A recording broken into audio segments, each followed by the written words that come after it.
in trauma and traumatic stress. I've been working in the area of trauma, interpersonal violence since graduate school, about 25 years now.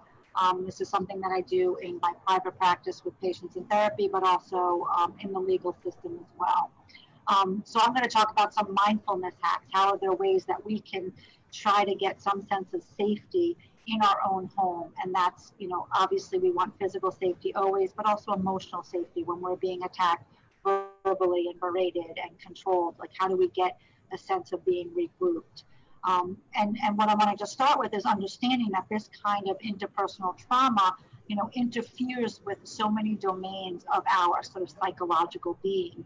And that sometimes makes it difficult for us to regulate and to get grounded and get calm again. It affects our sense of attachment and relationships, of boundaries and trust. It affects our physical health, how we feel the trauma in our bodies. It affects our emotional regulation, our ability to cope and manage the emotional responses. It affects our behavior, that sometimes our behavior can be volatile or high risk because we feel dysregulated. We can feel dissociative. We can feel detached. It can affect our attention and cognition. When we're overwhelmed, attention and focus is one of those things that goes out the window immediately. And then so all of these things kind of affect our ability to be our coherent self, like who we are as a person.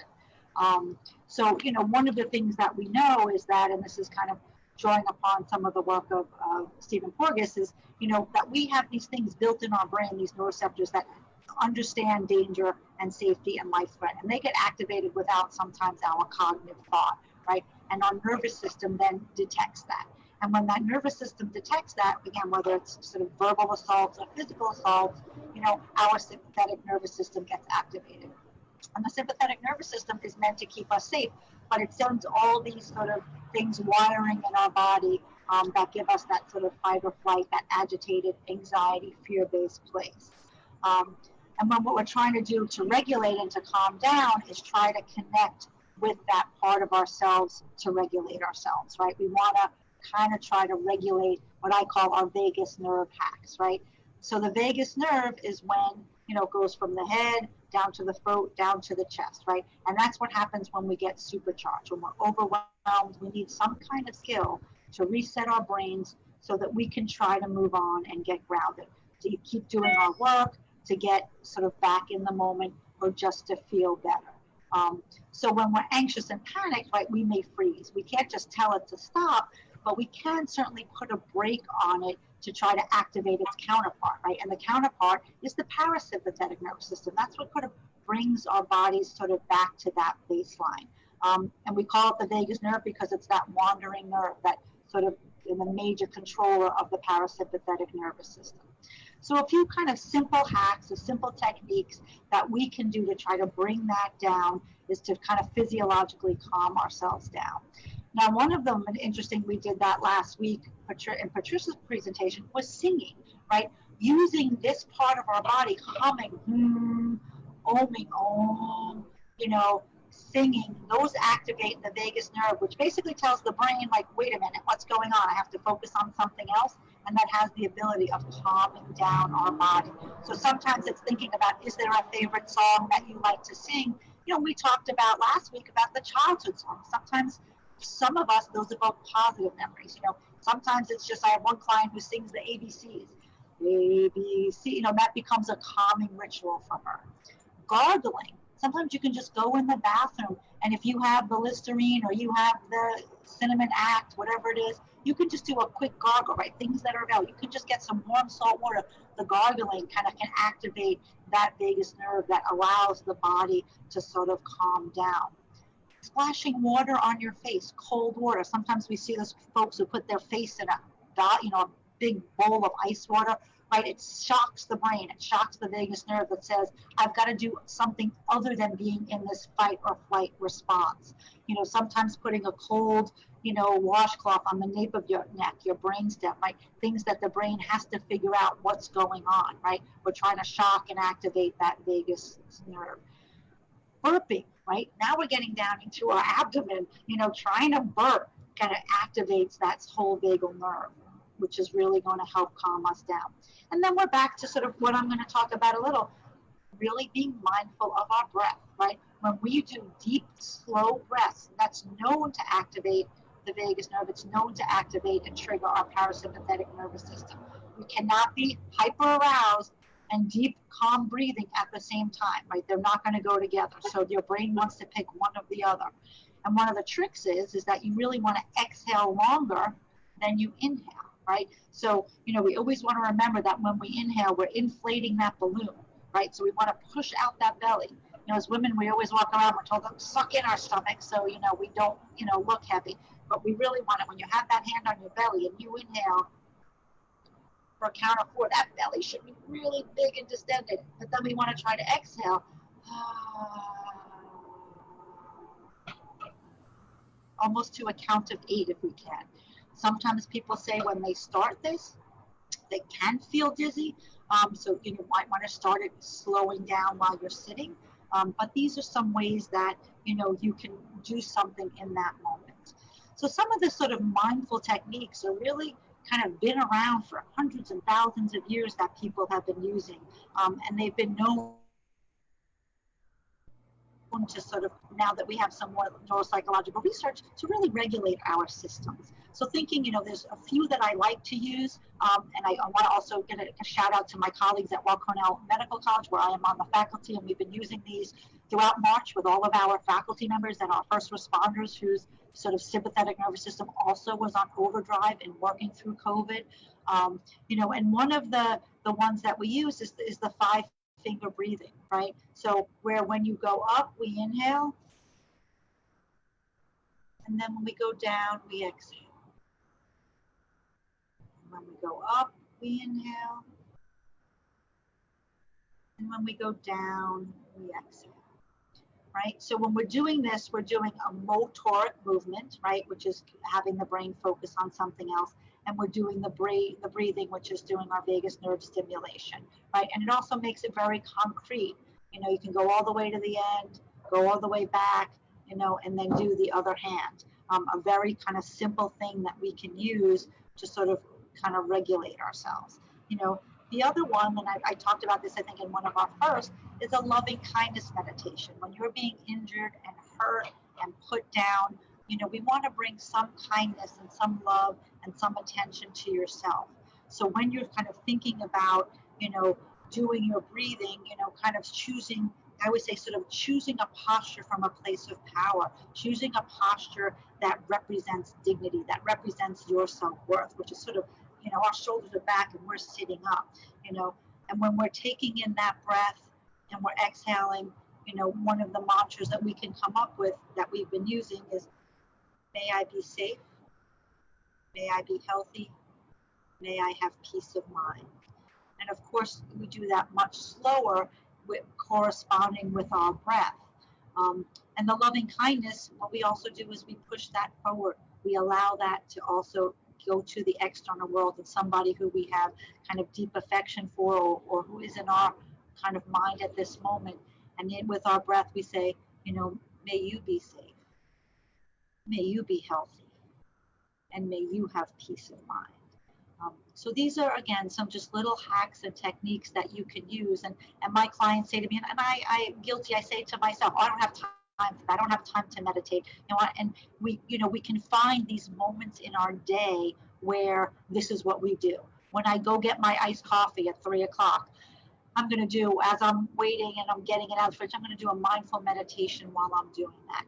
When I go to the bathroom, when I wash my hands, when I take the dog for a walk, when I feed the cat, whatever it is, kind of pick up a sort of a regular everyday activity that you do and say, this is where I'm going to do sort of a loving kindness meditation for myself, so that I'm making sure that I'm trying to protect my soul and my psyche while things around me may really be out of control and may really be damaging. I'm not going to let that damage me. I'm going to do very best I can to wrap some bubble wrap and to give myself those moments of loving kindness. And the final thing that I'll say is that, mindfulness, so we have the mindful meditation, right? We have the mindful hacks, which is the vagus nerve stuff, but then there's just some mindful behaviors that we can allow ourselves to engage in.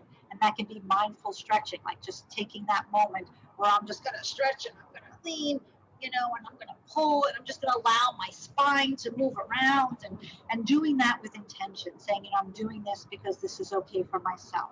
This isn't, I'm going to not sign up for an hour and a half yoga class, but I'm going to say, I'm just going to stretch my body. And we were actually doing that in the hospital in between rounds, in between handoffs. And it really made a difference for folks.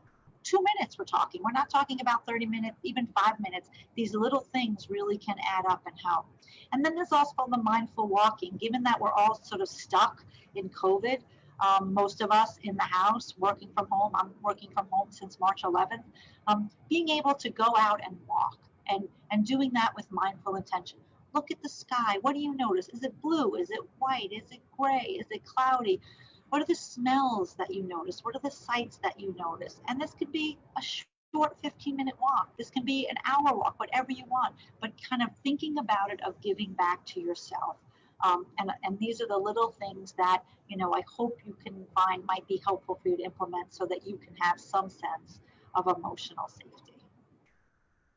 Thank you. Thank you. Thank you so much, Dawn. That was really, really informative. Lots of practical suggestions. Yeah. Next, we have Lori Gill. Thanks, Larry. So my name is Lori Gill. I'm the founder and clinical director of the Attachment and Trauma Treatment Center for Healing. And what I would like to do is share just a really practical resource for connection when we feel isolated. This is based on Laurel Parnell's attachment-focused EMDR model. Running a trauma center, we work with a lot of people who just don't have supportive resources in their lives, or particularly with the pandemic, they're not able to access those resources that are perhaps available to them as readily. So what I would like to do is just guide you through an internal resource installation. And what I'd invite you to keep in mind is that the research shows us that our brain does not differentiate between somebody being with us or us, creating this visualization. Where the barrier is if that left hemisphere, that kind of logic kicks in and says, oh, but actually that person's not here. So what I often invite clients to do is notice that, but then invite that to scoot, right? And come back to the body and just try to be in the experience. So for this activity, we'll focus on a nurturing figure. And typically what I would do, and I'll invite the participation of the group for this as well, is talk about what are the qualities, characteristics, traits of a nurturing figure. So when you think of a nurturing figure, if you can pop in the chat box, the words, qualities, characteristics, behaviors that come to mind for a nurturing figure.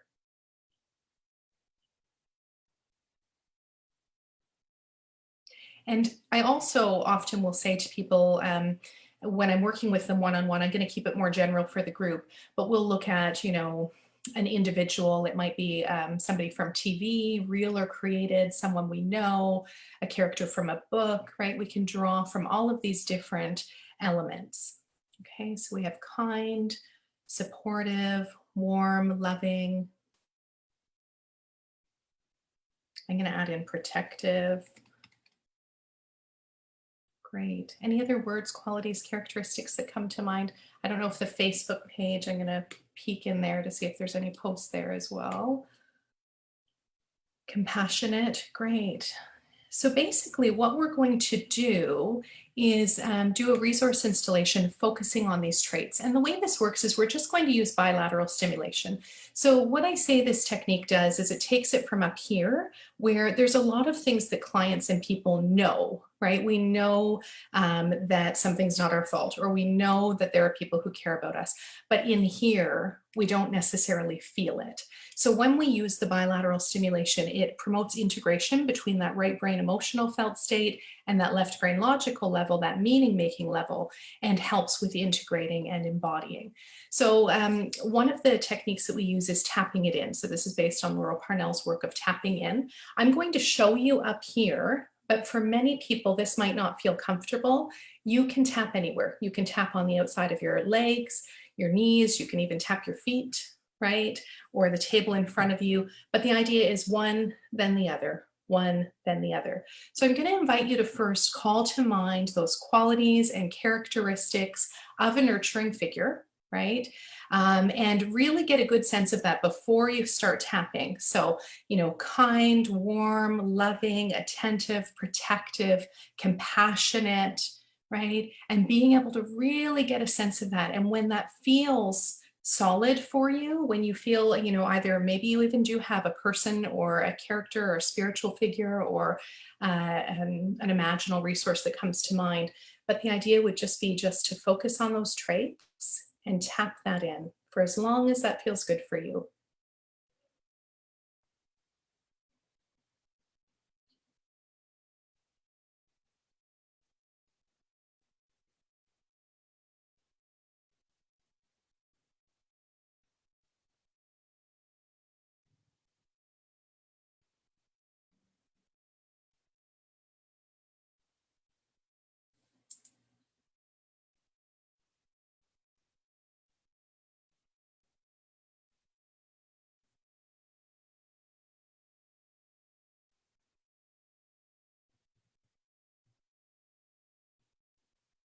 Now just invite your attention back to the room whenever you're ready.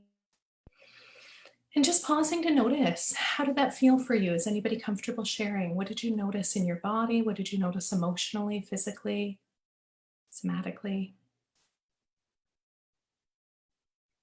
You can unmute or you can type in the chat box, whatever you prefer, but calming, thank you. It was a bit odd when I started it. Yeah. Yeah, it felt like, what am I doing? Yeah, and the tapping often is, right? The first time we do it, it's kind of like you're like, am I doing it right? This is a little bit weird. Why am I doing this? But I'll tell you, the more that you do it, this is a resource that for the attachment, I work with a lot of clients who, have attachment wounding. And this is huge because this becomes a resource that they can kind of turn to in those moments where perhaps the person in their life is not responding the way that they need or they want them to, and it's so hurtful. But they can then go to, well, how would this nurturing figure respond, right? What would those qualities of a nurturing character be? And just focusing on those nurturing qualities can be so reparative because it's essentially, although it's not changing what is happening, it's validating for us and allowing us to receive what we do need or want. But yeah, it's not uncommon to hear that, Larry. Were you able to settle into it though and experience? Yeah, well, that was interesting. I mean, when I first started, it was kind of rapid, but when it slowed down, then it felt much more comfortable. Yeah, beautiful. Yeah. Beautiful. And that's, again, often getting out of that thinking part of our brain and just, okay, instead of noticing this feels weird, just going with it, being in it and taking it in with our senses. Beautiful. Okay. Had to change it because of nostalgia. Yeah. Yeah. And sometimes, I do this with my grandmother who passed long ago, right? And when we have loss or losses in our life and in our relationship, sometimes we can get really focused on the loss, right? But what I often do is say, how can we refocus on maybe the experience we did have with gratitude, which ties in with which Michaela will be talking about. So when I'm missing my grandma, actually, what I will do is I'll go back to taking her in with all of my senses, right? Taking in all of those qualities and tapping it in. And I feel like I'm just wrapped up in her arms, right? Receiving a hug. So it can be a beautiful reparative process, but it's often about redirecting the message that we're sending ourselves in that moment. So yeah, great. So that's it. I'll keep it short and simple today because I know there are lots of people wanting to share something, but I hope that that may have been helpful for you. And the only other thing I'll add, just adding on to Dawn's, there's a beautiful practice that is hand on heart. And the research shows us this little practice actually calms the amygdala and increases empathy. So putting our hand on our heart, and all it is may my heart be filled with a loving kindness, right? And saying it out loud, may my heart be filled with, and then we would fill it with whatever we need, peace, right? May my heart be filled with calm. May my heart be filled with love. And just pausing, connecting with ourselves in that way and offering ourselves whatever we need in the moment can be a beautiful, again, way to authentically and compassionately meet those needs that are coming up. So thanks very much. I hope that was helpful for you, and I wish you a gentle rest of your day. Thanks, Lori. Like Dawn, very practical, useful kinds of I just wanted to say I suggestions. like that Lori brought up the amygdala, because the amygdala is the fear center that activates the vagus nerve, right? So, my clients are always joking, like, I know it's my amygdala. I'm like, okay, so let's, work on retraining that amygdala. Terrific. I'm not sure if it's possible, but if you are, joining us and not in our group, if you have questions or comments and you're on Zoom with us, you can put them in the chat room. So our next speaker is Michaela Mendelssohn.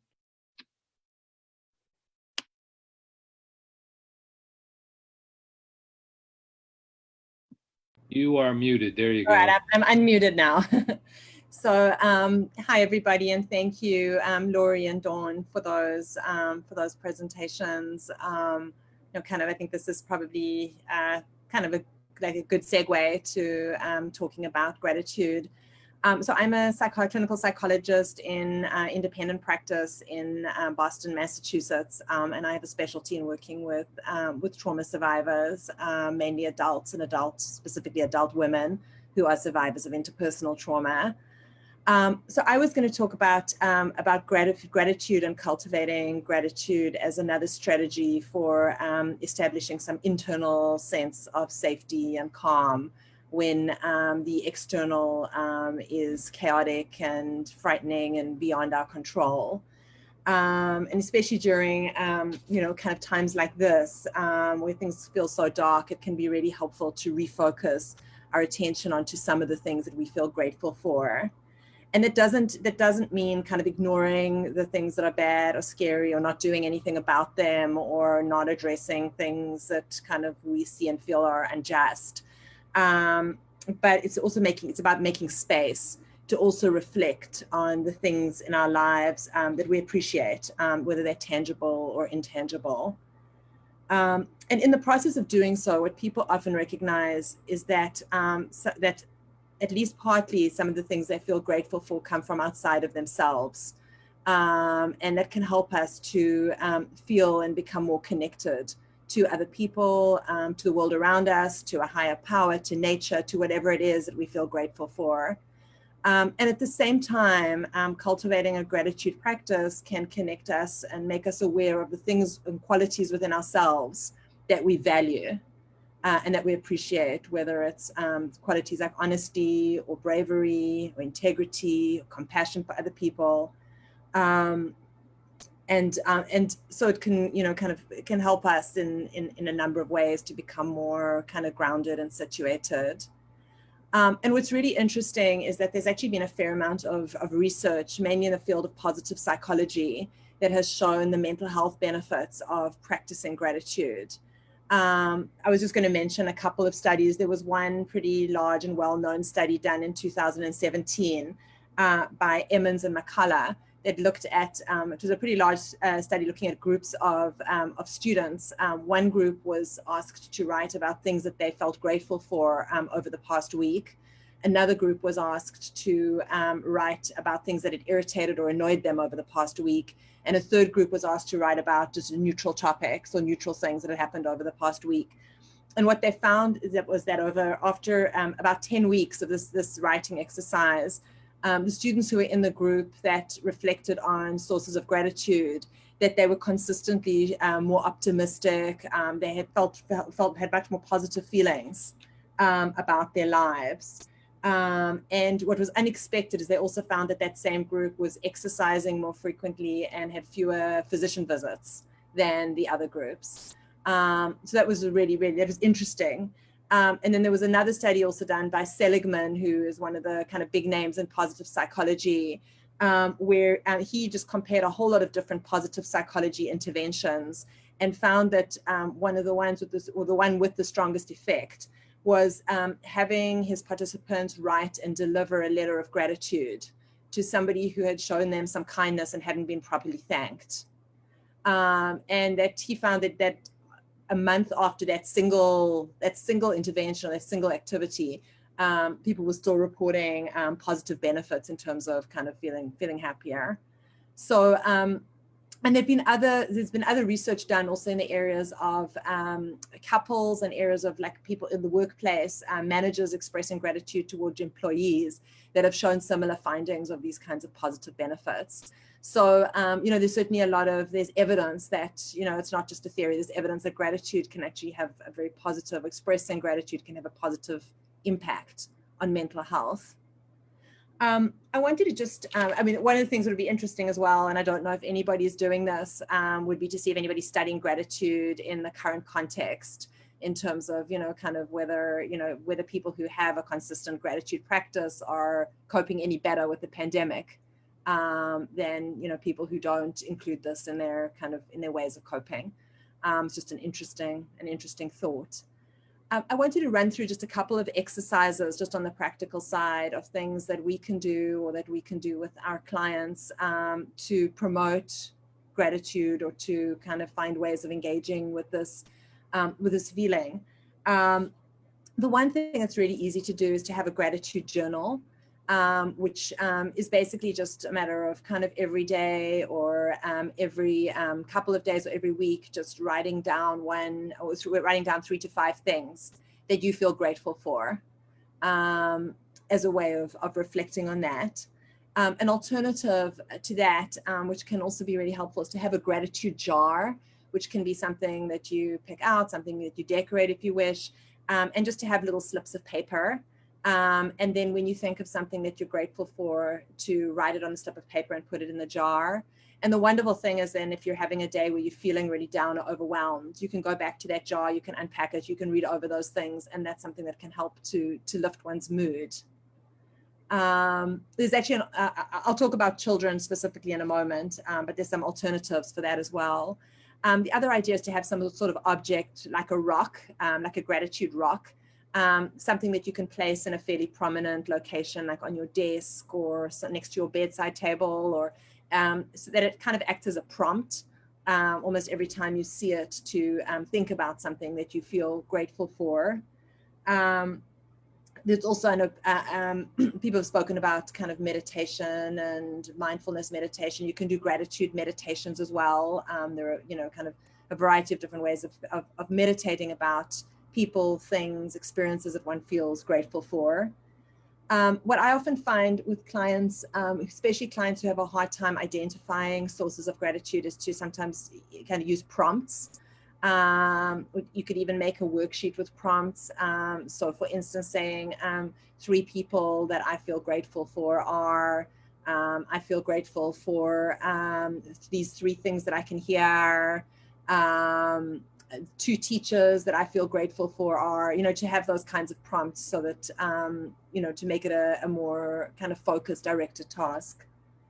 Another idea, and this was, I think either Laurie or Dawn, I think Dawn spoke about the idea of, taking a mindful walk, but you can also take a gratitude walk or amble, where you actually kind of, take a walk and notice what you see, hear, kind of feel, sense that you feel grateful about. Do you feel grateful about the weather, the temperature, the color of the sky, whatever it is.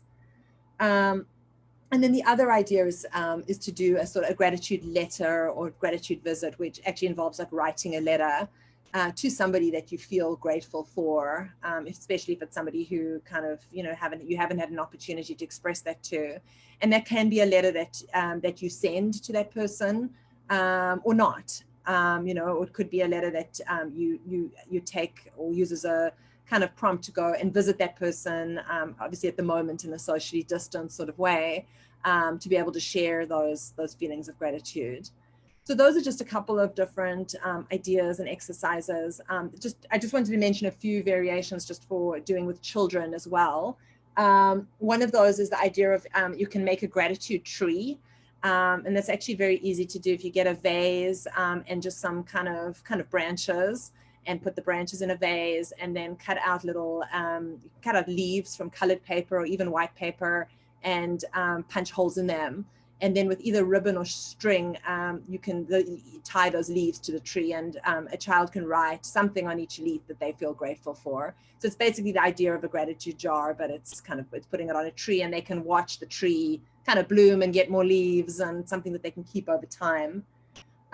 Also, sometimes it's helpful, if possible, to kind of maybe start a ritual as a family, or as a parent and child, talking about what you're what happened the day before, or what happened today that you feel grateful for. So actually having a consistent time to reflect on what you feel grateful for. And also, of course, children can also do something like a gratitude letter or a gratitude drawing that they can deliver to somebody that they feel especially grateful for or grateful to. So those are just a couple of ideas. I actually just wanted to kind of end off kind of doing one of those exercises amongst our group just for a moment. I just wanted to ask everybody to take a minute just to kind of reflect on something that you feel grateful for right now. And it can be something really small, like I feel grateful because I had a really good cup of coffee this morning, or it can be something kind of big, like I feel grateful for my good health. I feel grateful for the support that that I get from other people, whatever it is.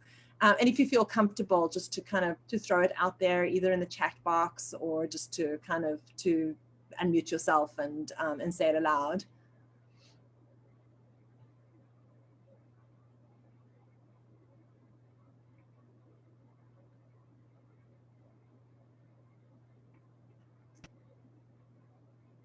Okay, so I've got nature, that's one, movement, family,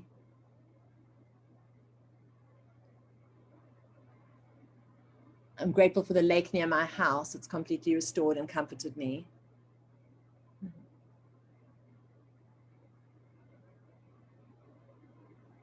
Anyone else?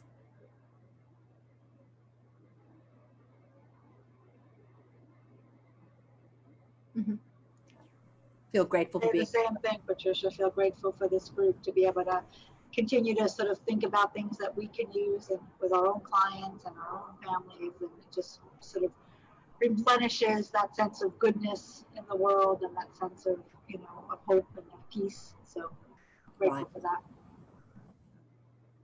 I also feel grateful for these opportunities to learn from one another.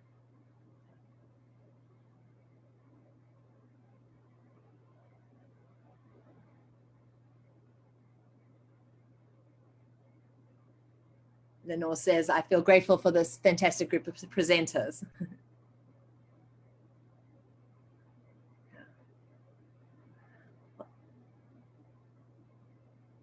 Well, in the spirit of gratitude, thanks to all of you for your attention. And I'm going to pass the mic back to Larry. Can I just say one thing quickly? I'm just going to put in the chat box, Larry, our Caring Community Connections group. Oh, shoot, I just deleted it. We did a whole series on gratitude for the month of June. So there are free meditations, activities, mindfulness activities. I'll post the link in our chat box, but they're all there. There's a bunch of videos for the whole month. Each day there was a new focus and practice, deepening gratitude practice, because it's so beneficial. And research shows that it boosts immunity by up to 40% or 50% when we practice it 4 times a day. So that's huge, in addition to depression, anxiety, happiness. So that's great. Thanks, Lori. Thanks, Michaela. So our next speaker is Patricia Carvalho. You're on mute, Patricia. You're muted. Now? Well, Carrillo is my second last name. In Spain, we have 2 last names, and even in Peru. My first last name is my father's last name, and the second one is my mother's. So I keep the 2 of them, although they're very long. Thanks for telling us that. In gratitude, remembering my mother also. Many people don't use the second last name. This is something I like to do. I'm Patricia Villavicencio Carrillo, originally from Peru. I'm a PhD in psychology, health psychology, thanks to researching on battered women. And I met through this Quest Leonard, who I love and admire. And I'm a specialist in trauma. I run a monographic, how would I call? Once a week, we have this for adults. I work in a public hospital. Plus, I have a practice, but I focus more in the public. And I have this once a week for adults survivors of any kind of trauma. And when I hear you, and I bet you all have this experience, and patients come and say, I can't do this while I'm under stress, right? So it's very hard when you've been living in a very stressful family situation or whatever work scenario, to find peace and stress management techniques. So I've been thinking while I was listening to Dawn and Laurie and Michaela, and I was listening to my patients also. And it came up that that's a superpower resource. People feel that, being mindful is something soft. And well, it's something that calms you down, but gives you superpowers. And it's superpowers for adults, much harder because you are not used to use them. So this for prevention also, if we have kids and you are a teacher or your own kids, teaching them this kind of regular exercises. So they're built in, okay? And one thing that I wish I could have my Spanish speaking patients, that I could do it in Spanish and in English, but it would take too long. There is one exercise I wish I could share with you, which is called the 4 elements exercise. Let me have it here. Ellen Shapiro, who is an EMDR consultant, created this. And Ellen has these 4 elements. The first one is the grounding, and we have to let's do it all together. We put our feet on the ground, and we include this gratitude for our planet. When we touch our feet to the ground, we connect to this planet. And one thing that we should always remember is not that our square meter doesn't move. We walk through the planet. Even where I'm in Madrid, or in a town in Spain, or you in the United States, Israel, we are all connected. This beautiful view, it's the planet connected, and all the roots and the trees are all connected throughout the world. So please connect to this beautiful planet, especially during COVID times, and try to feel your body on your seat, and just breathe in, breathe out. And this ground that's supporting us. Look around and choose three things in your office or in your room. Pay attention to it. 3 things. Sometimes what I ask patients is to share, but now we just look at 3 things in the room. And what do you hear? What do you see? and that's it. That's earth. Then comes air, and something beautiful that we have to imagine that air flows around the world, and there's air coming from other places that we've never been, and we wish we were there, but air comes to your space. So that air that is in Lori's office will come someday to my place, or in any of you, and or places I wish I could be, and that's the flow of that air, and beautiful air and clean air will come. Only clean air will come in to your room. So try to inhale and breathe in that blue air. Keep it and let it out with all the worries out, and that beautiful cloud is waiting for that air to come out and take that your worries away and transform those worries in blue and clean air. So you inhale again, keep that air, clean air inside, and you exhale, breathe out. And again, that air, blue and clean air coming in. You keep it, your heart, your body, each cell, and you let out all your worries away. Okay, that's the breathe in. And then water.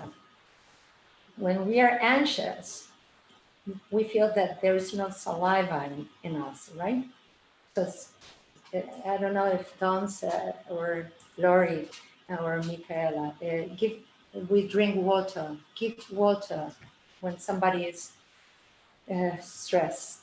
So, but I like to play, and I'll give you each one of you candy, magic candy, and you can share that magic candy. And so the flavor that you love, imagine the flavor that you love, and you keep that candy, and that candy will always be there for you. That's a present from me to you. Okay, so come on, I want to see you take it. And we make saliva. Delicious Spanish candy here. Or from Boston, or Canadian. Colombia, Giselle. Honduras, Rita. If you want more, it reproduces. And you can, give some of your candy to the people you love. Will never run out. Okay? And one thing that we could have is candy in our purse or in our office. We usually have, right? So, and remember my candy, especially my candy. And then fire. And fire, we light up our imagination. And sometimes we don't have imagination. Don't worry, we have internet. So or books, or magazines, beautiful pictures you get. So if you don't have internet, you go and ask somebody to draw something you like, or you can draw yourself something you like. So, and what would you like to have in that safe or quiet place? And as soon as you remember what would you love to have, you smile. Or if you don't have imagination, ask somebody to give you that imagination, and we share. And what would you have around will love to have, I don't know, my cats, for example, or vacation time. Look, I smile a lot. Okay, so try to bring any resource that make you feel fine and quiet and safe. And imagine something that will cover a dome, your place, and will only let you have whatever you like. Nothing that you don't like will get in. Only flavors you like, things you like to see and hear, touch, eat.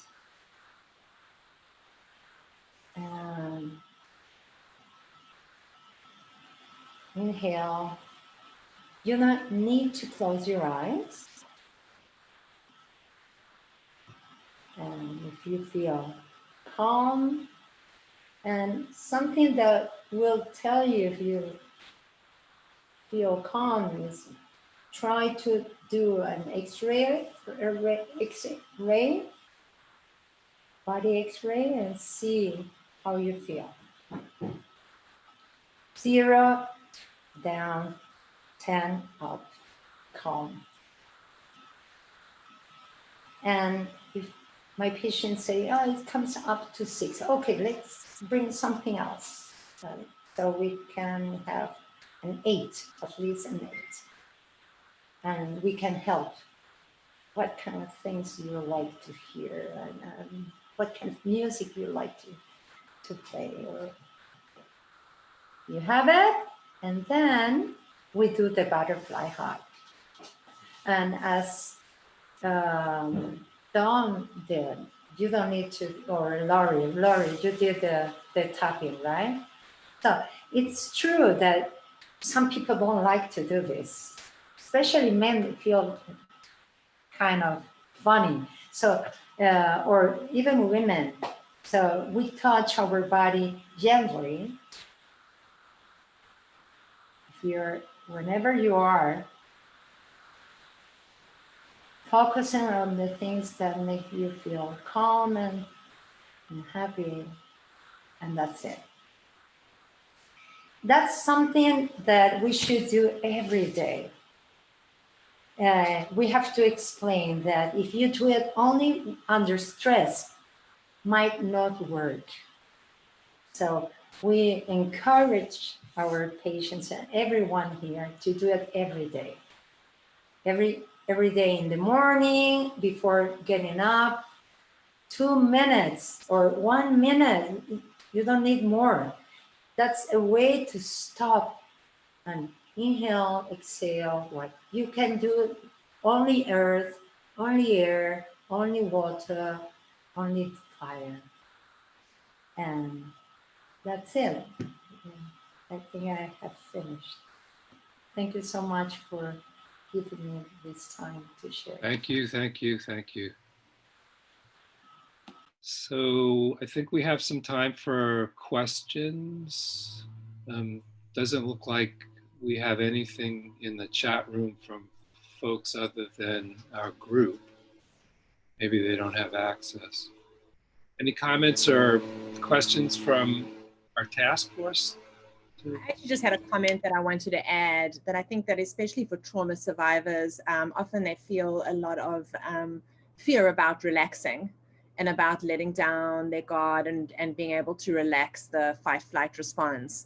And I think the reality, and I think what people often respond to hearing, is that being mindful actually in some ways makes you a lot safer, because it means that you're actually paying attention to what is in your environment, rather than being like overly focused on what happened in the past or anticipated danger in the future. And I'm not saying that, you know, obviously that fight-flight reaction is important and adaptive, but being able to be fully present in the moment is actually kind of a very good, it's a good safety strategy, in as much as it also has all these other benefits. So I just wanted to comment on that, because I think that it is really, I think that's a good motivation for being able to practice it. It's interesting to me, the parallels between a number of things that were said today, and Native American Indians and their beliefs, and Tibetan Buddhists and Hindus and their beliefs. And I think, Patricia, your discussion of earth, fire, air, and water, I mean, that's central to both Native Americans and Tibetan Buddhists. And it's important in indigenous healing from those approaches as well. So getting those in balance is critical to wellness from those points of view.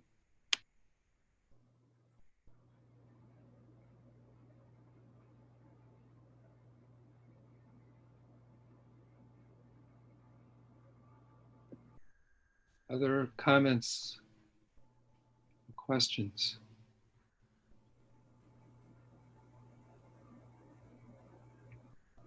Michaela, I wanted to point one thing out about the gratitude conversation. I think there's some populations around the world, some cultures around the world where expressing gratitude, it violates cultural norms and actually makes people feel bad. So I wonder if, and I don't know if there's, I know this from being in cultures that have problems with it. I don't know if there's any research on it, but for instance, the Tibetans will say that, you know, if you thank me or say good things to me, my karma will go down. So they don't want to hear it. I think that's a really important, I think it's a really important point that it's, you know, a lot of these things are culturally specific, and that it's important to be mindful of that. Yeah, I mean, I think, you know, in many cultures it's great, but I think some cultures it's problematic. Can I say Yeah, sure. something? Especially during COVID times, lots of anger around the world. And people are angry about how politicians deal with things or how things are. And we complain a lot, and the news are negative. I think we have to focus on what we have and actually don't flow with that kind of emotions and information only. And so we should focus on things that are working in our community and globally. And what can we do, especially in this group? We're trying to give other people than our patients the resources and skills to deal with COVID times. And there are many things that we could be angry about, but we should not focus on this. We should focus on what works for us. And especially during COVID times, that superpower in mindfulness, in all these exercises that we are given to all of you, is for increase your immune system. And so we need to, you know, it's totally linked, the way we feel and the way our immune system works. So this is something that we need to enhance and practice to be healthy. That's a very good point. We haven't spent much time in our sessions that we've hosted talking about diet. And I mean, you know, we've mentioned water and candy today, but we haven't really talked about how diet plays into this whole picture. So that might be something for the future.